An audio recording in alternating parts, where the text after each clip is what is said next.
만들어졌죠? 장관이 대답하실래요? 일 차관님 하실래요? 네. 네, 의원님 계속 하실 겁니까 이거? 아직 만들어진 건 아니고요. 아니 예산이 들어갔으니까요. 내년도 예산이 반영이 그러니까. 돼서 만약에 추진 예산이 반영이 된다면 내년에 아마 저희 지금 우리 내년 예산 지금 심사하는 거예요. 그렇습니다. 네. 네. 이거 삭감하겠습니다. 의원님 용산이 지금 졸속으로 이전해서 여러 사회적 문제가 있는데 용산의 어린이집 어린이 정원의 과학기술 체험관 조성 사업을 보니까 졸속으로 추진했을 뿐만 아니라 지금 보셨다시피 지금 막 들어오셨겠지만 방통 예산 같은 경우는 1,000만 원 갖고도 지금 삭감하느냐 마느냐로 하고 있거든요. 이게 지금 대략 한 40억 가량 되거든요. 네, 의원님 이후에도 더 들어가겠지만 한 말씀만 좀 드려도 될까요? 저기요, 그 차관님, 네. 저희가 잠깐만 그 출석 안 하셨을 때 정무직 공직자의 답변과 관련한 원칙을 세웠습니다. 예. 일단 위원님께서 질의하시는 중에는 그렇게 끼어드시지 마시고, 네. 알겠습니다. 예, 그 답변, 그러니까 질의에 대해서 답변하시고 만약에 꼭 하고 싶은 말씀이 있으면 위원장에게 허가를 받고 하셔라. 예, 그래갖고 이게 오전에 논란이 많이 됐습니다. 예, 그래서 그렇게 하기로 했기 때문에 네, 좀 알겠습니다. 자제해 네, 주십시오. 네. 예, 다시 시간 넣어주세요. 그러니까 제가 볼 때는 갑자기 추진된 것 같아요. 용산 어린이집 안에 과학체험관이요. 그래서 뭐 이러저러한 얘기를 하시는데 이거는 전반적으로 지금 경기가 어렵고 경제가 어려운 상황에서 이걸 새롭게 만든다는 것은 무의미하다. 그리고 가장 가까운 곳에 과천 과학관이 있잖아요. 그리고 서울 안에 어린이 과학관 많이 있지 않습니까? 서울에 과학관이 몇 군데죠? 민간까지 하는데 포함하면? 서울에는 그 과천과학관 말고 저쪽 그 경북 그 창경원 옆에 어린이과학관이 작은 네, 규모 하나 그렇습니다. 있습니다. 네, 그리고 또 민간에서 하는 과학관이 여러 종류가 있다. 지난번에 종합국감 때 확인한 바에 따르면 그러니까 용산 어린이 정원 내에 과학기술관 만드는 것은 전면 백지화하시길 바랍니다. 예. 저기 방통위원장님 업무가 마비된다고 얘기를 하셨는데 업무가 마비된 귀책사유가 누구에겠습니까? 또 야당이 추천하지 않은 상임위원 때문이라는 얘기를 하고 싶겠지만 7월 31일 날 업무 보고도 하지 않고 상임위원 두 분이서 공영방송 이사, 박문진 이사를 졸속적으로 심사하면서 제동이 걸린 겁니다. 그래서 탄핵을 당한 겁니다. 그래서 지금 방통위가 1인 구조인데 지난 10월 17일 날 법원에서는 그 인사 조직 관리된 업무에도 제한이 없다. 그래서 통상 업무는 진행되는 거고 심의 의결되는 내용에 대해서는 일을 할 수 없다라고 10월 17일 날 고등법원의 판결 내용입니다. 맞죠? 그래서 지금 말씀하셨던 감찰관 돌려보내는 것도 아직 안 하고 계시잖아요. 그 인사 관련은 누가 책임이죠? 그거는 지금 다른 부처하고 협의를 해야 아니 되는 그건 부분이라서. 누구 책임이냐고. 오게 한 사람이 누구죠 그때? 글쎄요, 뭐 당시 방통위에서 결정을 그렇죠. 하지 않았겠습니까? 김효재 직대 이동관 위원장 시절에 파견을 받은 겁니다. 왜냐하면 한상혁 위원장 때는 파견 조성은 사무처장을 감사원에서 보내겠다는 인사혁신처의 요청을 받아들이지 않았어요. 왜냐하면은 통상 방통위 사무처장은 내부 승진 자리거든요. 외부에서 오는 자리가 아니에요. 그래서 조성은 처장을 받아라라고 하는 것을 한상혁 위원장이 당시에 받지 않아서 굉장히 고초를 겪었어요. 근데 한상혁 위원장을 쫓겨내고 난 뒤에 김효재 직무대행 체제 때 조성은 차장이 들어온 다음에 감사원 등을 비롯한 많은 파견 요원을 받아서 한상혁 위원장을 비롯한 박문진, 그다음에 방심위, 시청자 미디어 재단, 코바코 등에 대한 감찰이 대대적으로 일어나서 어떤 경우는 쫓겨나고 어떤 경우는 지키고 있습니다. EBS까지 포함합니다. 그렇다면 지금 1인 구조에서 아무 역할도 못하는데 왜 그 사람들을 받아서 다른 일을 방해하는 거죠? 방통위가 해야 될 일들이 있어요.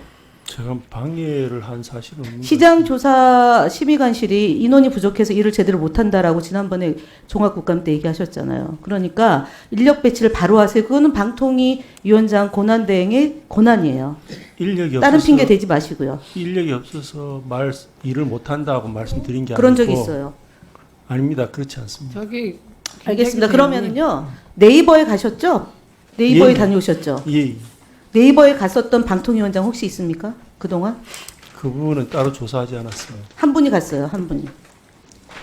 한 분이 갔던 적이 있거든요. 2014년도에. 예. 그때 그분은 간담회를 하러 갔어요. 네이버 현장 시찰과 간담회를 갔지. 지금 그 김태규 직대처럼 편향성이 있다. 국민의힘 국회의원들이 다녀가자마자 득달같이 달려가서 네이버가 편향됐다라고 발언하면서 간 사람은 직무대행 혼자입니다. 그렇지 그 정도 않습니다. 끼어들지 마십시오. 그렇지 않다뇨. 아니 제가 간 거는 간담회를 저도 아니 본인이 간담회를 편향됐다고 얘기했잖아요. 네이버 알고리즘 편향됐다고 해서 가신 거잖아요. 가서 제가 말씀하신 거기서 내용이잖아요. 편향됐다고 단정적으로 말하지는 않았습니다. 발언해놓고 아니라 그러면 그건 뭐라고 생각하십니까? 그 언론에 그러면은 그 보도가 잘못됐다고 그럼 정정 요청하셨습니까? 편향됐다라고 발언한 내용이 보도가 됐어요. 글쎄요, 뭐 그런 우려들이 있으니까 그런 부분들도 그러니까 잘 지금 살펴보자고 제가 얘기하는 얘기를 했을 거는 수도 있겠죠. 방통위가 방송의 중립성과 방송의 공정성과 공공성을 위해서 일을 해야 될 직무대행께서 정치적으로 편향된 행보를 하기 때문에 차라리 일을 하지 않는 것이 국민을 위해서 좋다라는 말씀을 드린 거 아울러 지금 법정위원회 예산 법정위원회 예산을 올렸는데요. 이제 법정위원회가 구성이 돼서 활동이 됩니까? 당연히 그 구성이 돼서 활동이 됩니까? 라고 질문했습니까? 질문했습니다. 지금이야 활동이 안 되겠죠. 그럼 2023년도에 구성이 돼서 운영이 됐었습니까? 23년도요. 네. 글쎄요, 그때는 모르겠습니다. 예. 제가. 그때도 제대로 안 됐고요. 예. 2024년도에도 법정위원회가 구성이 돼서 운영이 안 되고 있는데 왜 예산을 증액시켰습니까? 그러면? 그게 심의 의결 내용입니다. 위원회 심의 의결 내용입니다. 법정위원회 구성은. 예. 알고 계시죠? 근데 그게 이 상태로 계속 갈 걸 전제로 해서 예산을 편성할 수는 없지 않을까? 그러니까 왜 확장을 시키냔 말이죠. 그거는 그대로 가도 불용 예산이 생기는데 확대한 이유에 대해서 묻는 겁니다. 그래서 그 부분에 대해서 삭감시키겠다는 얘기를 하는 거고요. 지금 앞서 재판이 법치의 일환이다라고 얘기하셨는데 그렇지 않습니다. 행정청에서 행정을 잘 집행하면 불필요한 변호사비가 들어가지 않습니다. 그거는 그 이전에 5인 구조에서는 불필요한 변호사비가 들어간 적이 없어요. 2인 구조에서 무리한 법정 제재의 방망이를 두들갔기 때문에 그 다음에 1심에서 지는 거고 앞서 얘기했던 것처럼 2심, 3심에서 달라질 거라고 얘기하셨잖아요. 조금 전에. 근데 5인 구조에서 결정한 것은 뒤집어질 일은 없지만 2인 구조에서 결정한 것은 그대로 갑니다. 그러니까 뭔가 착각하고 계시는데요. 아니 그렇지 않습니다. 그럼 지금 인정 안 하십니까? 예. 인정 안 하십니까? 법원의 판단을. 예. 그렇게 그런 분이 지금 방통위원장에 앉아 계시니까 법원의 불필요한 판결은- 예산이 지출되는 겁니다. 법원의 판결은 제가 이전에도 말씀드렸듯이 그게 강제력을 가지고 굉장히 위험한 사고를 하고 계십니다. 1심의 판단을 존중하고 2심을 잘 준비하겠다고 해야지 1심의 판단을 존중하지 않는다고 하면서 이길 것이기 때문에 예산을 증액하겠다. 이런 것은 대한민국의 듣보잡 방송통신위원회 직무대행이다라는 것으로 말씀을 드리겠습니다. 역시 사무처장님 나오세요. 지금 세워주세요. 세워주세요. 그게 아니라 동의 안 되면 이렇게 차 하는 발언에 접도를 넣으셔야 의원님 되겠어요. 듣보잡이라는 그런 표현을 꼭 쓰셔야 되겠습니까? 아니 김태규 대행님 그 말씀 하지 마세요. 하시려면 저에게 좀 발언을 하겠다고 말씀하시기로 했잖아요. 예, 김현 의원님 계속 질의하십시오.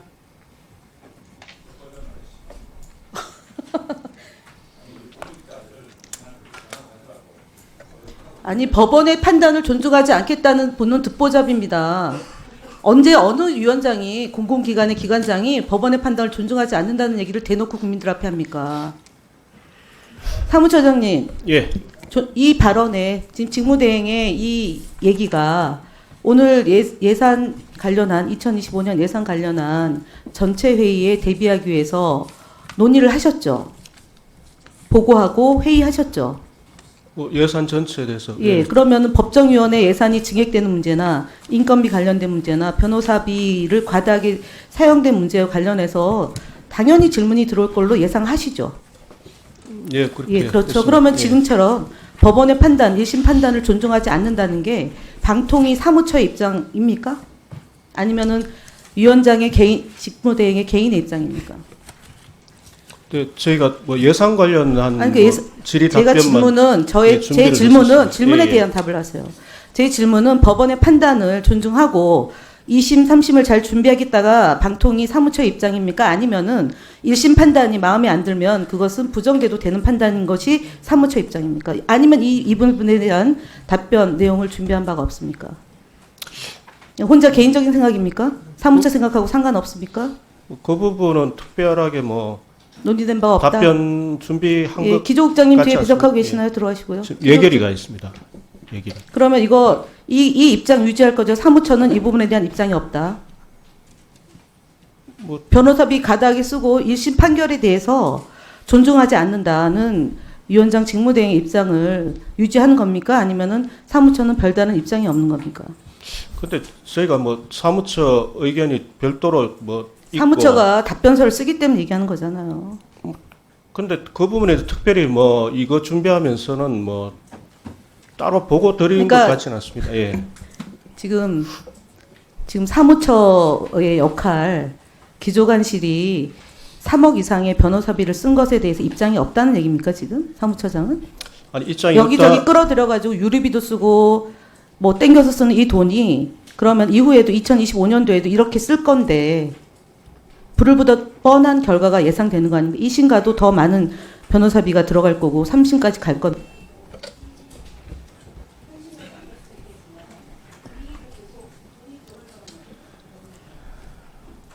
말씀드려도 되겠습니까? 예. 근데 그게 사실은 이게 소송이 들어오고 거기에 대해서 우리가 이제 대응을 해야 되는 거는 제가 알기로는 국가소송법에 따라서 뭐 이루어지는 걸로 알고 있거든요. 그러니까 그거는 뭐 저희들이 불가피한 측면이 있다는 걸 좀 이해를 해 주셨으면 좋겠습니다.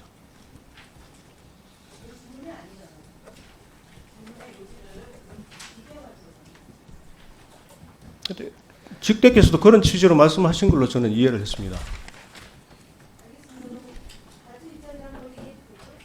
네, 그렇게 뭐 이해를 하셔도 뭐, 예. 뭐, 그거는 개인의 의견은 아닌 것 같습니다. 예. 예, 거기 계세요. 저 10분 주세요. 저 위원장님 저 죄송합니다만 저 김현 간사님께서 말씀하신 용산 어린이 과학공원 관련해서 한 말씀만 좀 드려도 될까요? 들으시겠습니까? 안 들으시겠다고 합니다. 지금 7월 그 이진수, 김태규 2인 구조에서 박문진 이사를 선임했는데 그게 행정법원의 가처분 신청 1심, 2심 다 방통위가 졌어요. 그죠? 가처분은 예, 그렇게 결과가 난 걸로 알고 있습니다. 뭘 알고 있어요. 가처분 신청 1심, 2심 방통위가 다 패소했습니다. 맞죠? 예. 알고 있는 게 아니라 패소했어요. 답을 좀. 예. 지금 이 상황에서 그러면 1심, 2심 재판부가 선고한 내용, 판결문 내용에 대해서 존중하지 않습니까? 답해 보세요. 간단하게. 존중합니까? 안 합니까? 그 재판부의 그 결정에 대해서 저희들은 뭐 존중합니다. 그렇지만 저희들 의견하고는 다르기 때문에 항고도 하고 재항고도 한 겁니다. 아니, 항고에서 졌잖아요. 아니 항고에서 그래서 재항고를 한 거죠. 네. 재항고 할 수 있어요. 예, 예. 대한민국이 3심 제도 아닙니까? 예, 그러니까. 예. 그런데 지금 답하시면 그렇게 하시면 되잖아요. 1심, 2심 재판부의 판단을 존중한다. 그러나 우리는 대법원까지 판단을 받아보겠다. 이렇게 겸손하게 말하면 되지. 그거를 무슨 그 재판 내용이 1심이니까 뭐 그건 별거 아니라는 식으로 답변을 반복합니까? 방통위는 정동영 위원장님 말씀하신 대로 불효불급한 예상 전부 삭감해 주십시오. 태도가 돼 있질 않습니다. 공복의 자세가 아니에요. 들어가십시오. 그 제가 제1차관님 네. AI 일상화 확산, AI 심리케어 돌봄 지원 이게 2602-338번입니다. 예산 항목.